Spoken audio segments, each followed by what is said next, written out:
कह रहा हूं, तुम नहीं बचा रहे सेकुलरिज्म को, तुम नहीं बचा रहे सेकुलरिज्म को।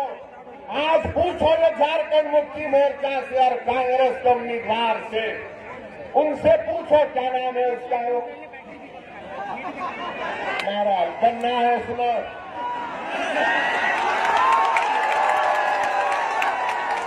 इनसे पूछिए, इनसे जरा पूछिए, नहीं बैठेंगे भाई। इनसे जरा पूछिए कि शिवसेना के साथ तुमने जो हमबिस्तरी का आगाज किया है, वो क्या सेकुलरिज्म पर मुबन्नी है? शिवसेना के साथ जो कांग्रेस का निकाह हुआ है,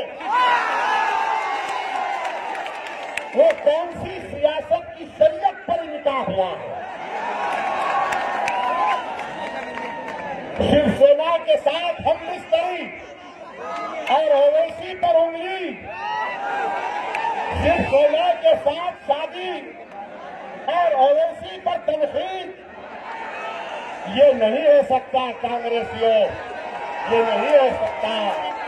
कौन शिवसेना, कौन शिवसेना जो जिसने फख्र के साथ कहा था कि हाँ हमारे शिवसेना के लोग 6 दिसंबर 92 को जाकर मस्जिद को शहीद किया और ईंटें उठाकर लाए थे।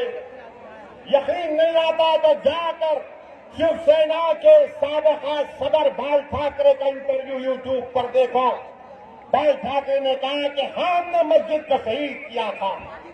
उस शिवसेना के साथ आज कांग्रेस हमबिस्तरी करती है। वो शिवसेना जिसने 92 दिसंबर और 93 जनवरी के फसादात में उनका क्या रोल था? मुंबई की सड़कों पर बच्चियों का रेप, उनकी बेवा हो गई, बच्चे यतीम हो गए। ये मैंने नहीं कहा, जस्टिस श्री कृष्णा कमीशन की रिपोर्ट में इसका जिक्र है। अरे शर्म करो कांग्रेसियों, तुम मुझ पर उंगली उठाते हो, मगर मैं तुमको आईना दिखा रहा हूं, इसमें तुम्हारा चेहरा बहुत जानदार नजर आ रहा है। शिवसेना के साथ अलाउंस करते हैं और मुझसे कहते हैं कि बीजेपी को रोकना है। यकीनन रोको बीजेपी को, मगर मुल्क को खतरा किससे है? मुल्क को खतरा उन लोगों से जो गांधी के हाथी को देशभक्त कहते हैं। मुल्क को खतरा उन लोगों से है जो मुस्लिम अकालियतों से इंसाफ करना नहीं चाहते। मुल्क को खतरा उस सोच से है जो मॉब लिंचिंग के नाम पर हमको खत्म कर रहे हैं, आदिवासियों पर हमला कर रहे हैं। भाई लोग, आप लोगों को इस वीडियो के बाद फिर इसका पार्ट 2 मिलेगा और रात में पूरी फुल वीडियो आप लोगों को इसी पेज पे मिल जाएगी। ठीक है, कि हिंदुस्तान को एक मजहबी मुल्क बनाना चाहते हैं और हिंदुस्तान के सेकुलरिज्म को हमेशा के लिए खत्म करना चाहते हैं। 6 महीने पहले शिवसेना और महाराष्ट्र के मौजूदा चीफ मिनिस्टर उद्धव ठाकरे ने हिंदुस्तान और महाराष्ट्र की आवाम से कहा था कि वोट दो ताकि नरेंद्र मोदी को दोबारा प्रधानमंत्री बनाया जाए। आज आप बताइए, कांग्रेस उनका साथ देती है। मैं आपसे अपील करने आया हूं कि 7 दिसंबर के दिन आप अपना एक वोट मजलिस के उम्मीदवार के हक में इस्तेमाल करिए। कांग्रेस पार्टी में अब दमखम नहीं रहा, कांग्रेस पार्टी में अब ताकत नहीं रही। आप अंदाजा लगाइए कि महाराष्ट्र में 15 साल इन्होंने हुकूमत की और 15 साल हुकूमत करने के बाद कांग्रेस पार्टी महाराष्ट्र में चौथे नंबर पर आती है, चौथे नंबर पर आती है। और अफसोस मुझे होता है उन तमाम सेकुलर लोगों के ऊपर जो मुझसे आज कहते हैं अरे असदुद्दीन ओवैसी, चलो कम से कम शिवसेना ने हुकूमत बना ली। मैं उनसे कहता हूं कि शिवसेना हो या बीजेपी हो या आरएसएस हो या कांग्रेस हो, मुझे तुम इन चारों में कोई फर्क नहीं आता। ये राम और शाम की जोड़ी याद रखो। ये राम और श्याम की जोड़ी है और ये कभी भी एक हो सकते हैं और होंगे, देखना एक दिन। उस वक्त आप याद रखिए कि कहीं वही खेल कांग्रेस पार्टी झारखंड के इंतखाबात में ना कर जाए। और अजीज दोस्तों और बुजुर्गों, अपने इत्तेहाद को मजबूत रखिए। तीसरी बात यह है कि अब कांग्रेस के बारे में, जेएमएम के बारे में कह चुका हूं, अब जरा हिंदुस्तान के वजीर आजम के बारे में बात करें। हिंदुस्तान के वजीर आजम माशाअल्लाह 2024 से पहले मुझे यकीन है कि हमारे प्रधानमंत्री दुनिया के तमाम कंट्रीज को दौरा कर चुके होंगे। कोई देश नहीं बचेगा, सबको जाके आ जाएगा।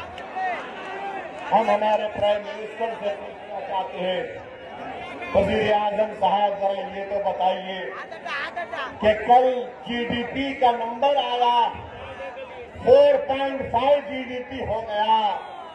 और कैसे हो गया मोदी जी बताइए? 4.5। बेरोजगारी नौजवानों में सबसे ज्यादा है, हिंदुस्तान में बेरोजगारी नौजवानों में सबसे ज्यादा है। इसका इनके पास कोई जवाब नहीं है। जब कभी भी कोई बीजेपी से सवाल करता है कि बेरोजगारी के लिए तुमने क्या किया, महंगाई को रोकने के लिए क्या किया, किसानों की उनके धान की कीमत के लिए क्या किया, तो फौरन जवाब आता है बीजेपी की तरफ से कि हमने कश्मीर से 370 को निकाल दिया, हमने ट्रिपल तलाक को खत्म कर दिया, हम वो कर दिए और अब कह रहे हैं कि हम और कुछ करना चाहते हैं।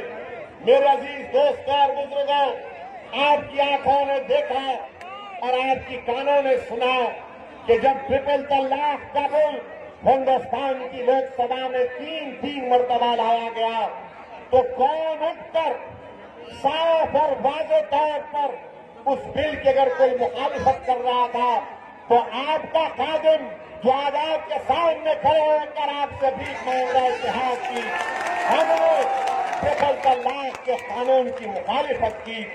2 मरतबा कांग्रेस पार्टी ने तायीद की, 2 मरतबा बीजेपी की तायीद कांग्रेस ने की लोकसभा में। उठाकर देख लो आप रिकॉर्ड। और आज हमको इल्जाम लगाते हैं, अरे ट्रिपल तलाक का कानून बना दिए। उस वक्त भी मैंने कहा, आज भी कह रहा हूं, इससे मुस्लिम महिलाओं का इंसाफ नहीं होगा, मुस्लिम महिलाओं को इंसाफ नहीं मिलने वाला। इससे ये कानून और नाइंसाफी का बाइस बनेगा। आप बताइए, इस तरह का बेबुनियाद और गलत और बकवास कानून नरेंद्र मोदी की हुकूमत बनाती है और मुस्लिम खवातीन से इंसाफ की बात करती है। अरे कैसा कानून तुमने बनाया? अगर कोई मुस्लिम मर्द गलती से अपनी बीवी को 3 मरतबा तलाक कहता है तो आप कहते हैं कि उसको जेल में डाल देंगे, उसको जेल में डाल देंगे। और फिर जब वो पुलिस स्टेशन को जाएगा तो थानेदार से कहेगा कि नहीं थानेदार साहब, मैंने 3 मरतबा नहीं कहा, मैंने सिर्फ 1 मरतबा कहा। अब वो थानेदार को क्या मालूम, बोलेगा 3-1 का क्या चक्कर है।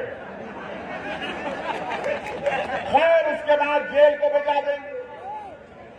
अगर कोर्ट सजा देगी तो सजा 3 साल की सजा अगर हो जाएगी तो तब तक भी शादी नहीं टूटती है। क्यों एक मुस्लिम महिला उस मर्द के साथ अपनी जिंदगी गुजारे जो 3 साल जेल में सड़ता रहे, जिसने उसको तलाक क्या बोल रहे, तलाक भी नहीं हुई। कानून ऐसा कानून कि 3 मरतबा बोलता है तो तलाक भी नहीं होती और सजा भी होती। और 3 साल के बाद जब वो मौसूफ निकलेंगे तो नरेंद्र मोदी का पैगाम मुस्लिम महिलाओं को यह है कि मेरी बहनों, मैं तुम्हारा बड़ा भाई हूं। मैंने तुम्हारे लिए एक ऐसा कानून बनाया कि अगर कोई मुस्लिम मर्द 3 बार तलाक बोलेगा तो हम उसको जेल को भिजाएंगे। जब तक जेल में रहेगा तुम्हारे बच्चे और तुम भूखे रहेंगे, कोई बात नहीं। तुम मन की बात मेरी सुन लेना रेडियो। हमारी बहन बोलेगी रेडियो सुनने से बच्चे के स्कूल के पैसे कहां से आएंगे, तो आवाज आएगी मोदी है।